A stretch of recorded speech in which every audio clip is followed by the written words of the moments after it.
কুমিল্লায় বন্যার পানিতে ভেসে গেছে প্রায় ১,১০,০০০ পরিবারের ঘরবাড়ি। তারা নিঃস্ব হয়ে অনেকেই এখনও ভেরিবাঁধের উপর রাত কাটাচ্ছেন। সেই সাথে কিন্তু অনেকে বাড়ি ফিরেছেন, আবার অনেকে বাড়িতে ফিরতে পারেননি, কারণ তাদের শেষ সম্বল পানিতে ভেসে গেছে। কুমিল্লার যে বুড়িচং বুরবুরিয়া গ্রামে, সেখানে শত শত ঘরবাড়ি, মাটির ঘর থেকে শুরু করে সব ঘরবাড়ি কিন্তু ভেঙে তছনছ হয়ে গেছে। আমরা একটু কথা বলতে চাচ্ছি। আমি বর্তমানে বুরবুরিয়া গ্রামে এসেছি, যেখান দিয়ে গুমতি নদীর বাঁধ ভেঙেছিল। আপনার তো ঘর দেখছি যে তছনছ হয়ে গেছে, পানিতে ভেসে গেছে। এখন কিভাবে কি করবেন? কিভাবে কি করাম? আমরা তো আর এটা আমরা কোনো সম্বল নাই।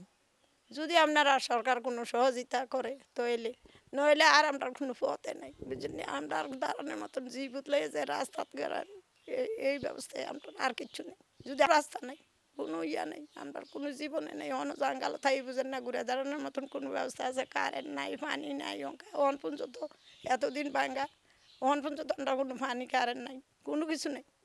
তো শুনছিলেন বিলকিস বেগমের কথা, তার মতন শত শত পরিবার রয়েছে যাদের চোখের পানিতে এখন দিন কাটে। কুমিল্লার বুরুবুরিয়া গ্রামে অসংখ্য বাড়িঘর পানিতে তলিয়ে গেছে এবং তারা নিঃস্ব হয়ে পড়েছে এবং তারা ঘুরে দাঁড়াতে চাচ্ছে, তারা স্বপ্ন দেখতে চাচ্ছে, কিন্তু সহযোগিতা চাচ্ছেন।